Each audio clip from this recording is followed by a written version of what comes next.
اللهم صل على محمد وآل محمد.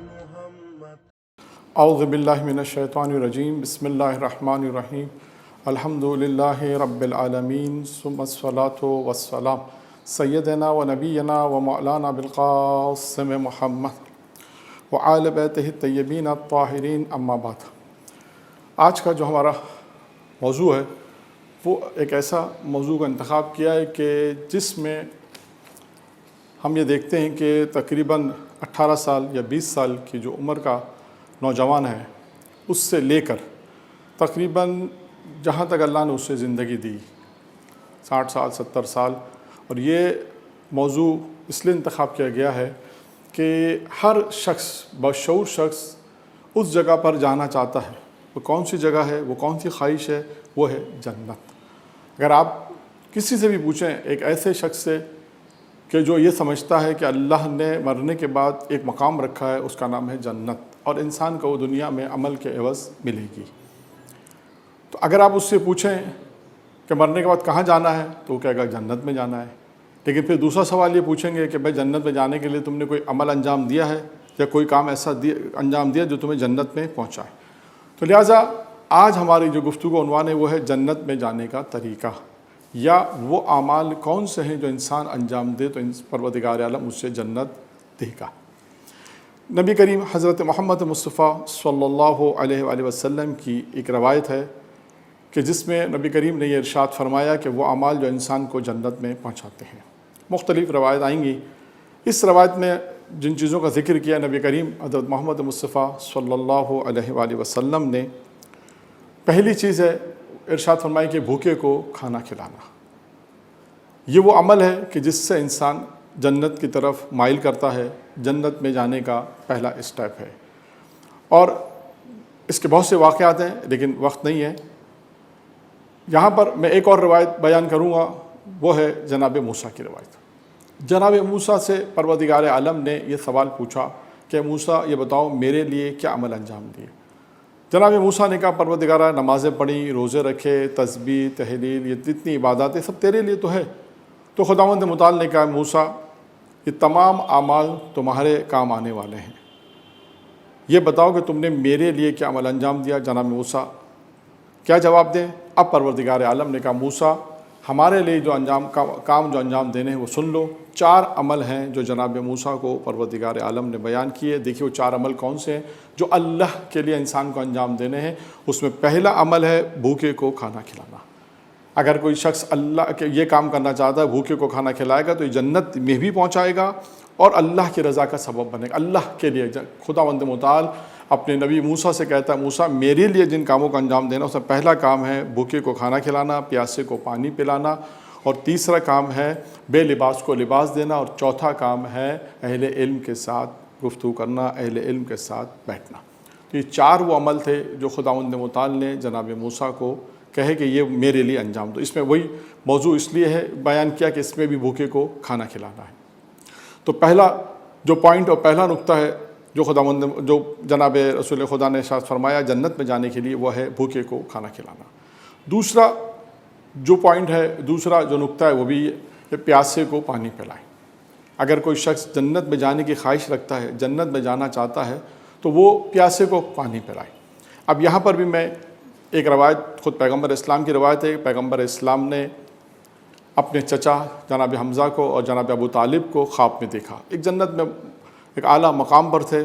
جب ان سے پوچھا کہ آپ کا یہ اعلیٰ مقام پروردگار عالم نے آپ کو جو مقام عطا کیا اس کی کیا وجہ تھی, تو جناب حمزہ نے اور جناب ابو طالب نے کہا کہ ہم دنیا میں 3 کام کرتے تھے, 3 کام انجام دیتے تھے جس کی بنا پر پروردگار عالم نے ہمیں یہ مقام عطا کیا ہے.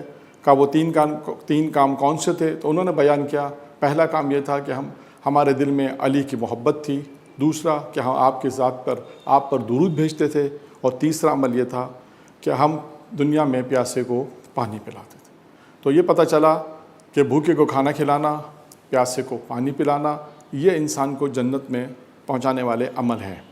اب آئیے اسی روایت کو مکمل کرتے ہوئے کہ جس میں پیغمبر نے ارشاد فرمایا ہے تیسری چیز نیکی کا حکم دینا.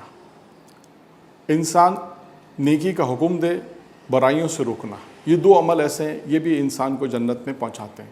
اگر انسان معاشرے کے اندر نیکی کا حکم دے، لوگوں کو برائیوں سے روکے، تو یہ دو عمل بھی ہیں کہ جو انسان کو جنت میں پہنچاتے ہیں۔ تو یہ 4 عمل ہو گئے جو انسان کو جنت میں پہنچاتے ہیں۔ اور پانچواں، اس روایت میں جو پانچواں اور آخری عمل ہے وہ ہے انسان اپنی زبان کی حفاظت کرے۔ یعنی اس روایت میں جو میں نے آپ کے سامنے بیان کی اس میں 5 چیزیں بیان کی گئی ہیں کہ جنت میں جانے کے کیا طریقے ہیں یا وہ کون سے عمل ہیں جو انسان کو جنت میں پہنچاتے ہیں۔ یہ 5 عمل ہیں کہ جو پیغمبر اسلام نے بیان فرمائے۔ اب یہاں پر ایک اور روایت بھی ہے، پیغمبر اسلام کی روایت ہے کہ وہ روایت جس میں جنت مشتاق بنتی ہے۔ دیکھیے 2 روایتیں ہیں جنت کی مشتاق کی، ویسے بہت سی ہوں گی لیکن نگاہ سے گزری۔ ایک روایت تو وہ جو آپ نے اکثر سنی ہوگی کہ جنت مشتاق ہوتی ہے کہ وہ 4 شخصیتیں میرے اندر آ جائیں، یعنی جنت مشتاق ہے، جنت خواہش کرتی ہے کہ یہ شخصیتیں میرے اندر آئیں۔ وہ 4 شخصیتیں کون سی ہیں؟ پہلی شخصیت جناب امیر المومنین علی بن طالب کی ہے، سلمان فارسی، ابو ذر اور مقداد۔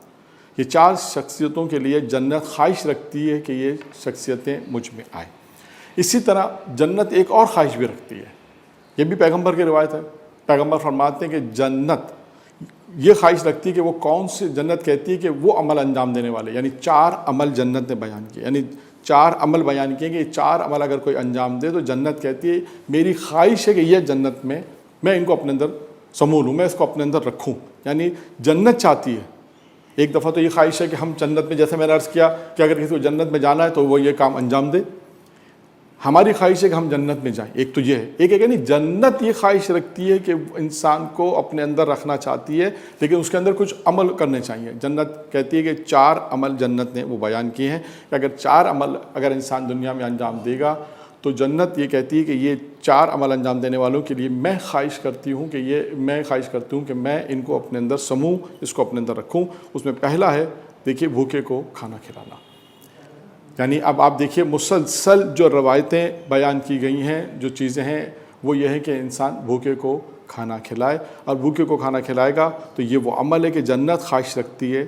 اور اس کے بعد جنت نے کہا دوسری چیزیں اپنی زبان کی حفاظت کرے۔ دیکھیے مقام پر آیا ہے کہ انسان اپنی زبان کی حفاظت کرے، خود پیغمبر کی روایت ہے کہ انسان جنت میں بھی جائے گا زبان کی وجہ سے، اگر جہنم میں بھی جائے گا تو بھی زبان کی وجہ سے۔ تو لہذا بہت سے مقامات پر آیا ہے کہ انسان اپنے زبان کی حفاظت کرے۔ اور اس کے بعد تیسرا جو عمل ہے وہ ہے تلاوت قرآن۔ تلاوت قرآن کے سلسلے میں یہاں پر ایک وضاحت کر دوں کہ تلاوت قرآن انسان جب کرتا ہے تو تلاوت قرآن کا ایک فائدہ جو اہل علم نے بیان کیا وہ کیا ہے؟ اہل علم نے جو بیان کیا وہ کیا ہے؟ تلاوت قرآن کا فائدہ کیا ہے کہ جس طرح ہم یہ دیکھتے ہیں کہ جیسے میری آنکھیں کمزور ہیں تو مجھے کیا کام کرنا ہے؟ اپنی کیپیسٹی کو بڑھانے کے لیے اپنی آئیز کو اگر میں چاہتا ہوں کہ دور تک دیکھوں تو مجھے چشمہ لگانا پڑے گا۔ اسی طرح میں اپنی آواز اگر آپ تک پہنچانا چاہتا ہوں، میری آواز 50 آدمی تک پہنچے گی، لیکن اگر میں مائک لگا دوں تو یہ کیپیسٹی بڑھ جائے گی، 50 آدمی تک، 100 آدمی، 200 آدمی پڑ جائے گی۔ تو کیپیسٹی بڑھانے کے لیے ہمیں کسی چیز کا سہارا لینا پڑتا ہے۔ اسی طرح قلب کی کیپیسٹی کو بڑھانے کے لیے، قلب کی وسعت کو بڑھانے کے لیے اہل علم نے بیان کیا ہے کہ انسان تلاوت قرآن کرے گا تو تلاوت قرآن جب کرے گا تو وہ انسان کی دل کی کیپیسٹی کو یعنی وسعت کو بڑھائے گا۔ جو چیز ممکن وہ پہلے کم پیریڈ میں سمجھ سکے گا وہ زیادہ تلاوت قرآن کے بعد یہ صلاحیت پیدا ہو جائے گی کہ وہ ٹائم کم ہوگا، کم ٹائم میں وہ چیز کو سمجھ سکے گا۔ اور آخری چیز جو ہے وہ ہے ماہ رمضان کے روزے۔ یعنی جنت جس چیز کی خواہش رکھتی ہے کہ یعنی 4 عمل بیان کیے جنت نے کہ 4 عمل اگر کوئی انجام دیتا ہے، بھوکے کو کھانا کھلانا، اپنی زبان کی حفاظت کرنا، تلاوت قرآن اور ماہ رمضان کے روزے رکھنا، یہ 4 عمل وہ ہیں جو انسان اگر انجام دے تو جنت خواہش رکھتی ہے کہ جنت یہ خواہش رکھتی ہے کہ یہ شخص مجھ میں آئے اور میں اپنے اندر ان افراد کو رکھوں۔ وآخر دعوانا والحمد للہ رب العالمین۔ اللهم صل على محمد وآل محمد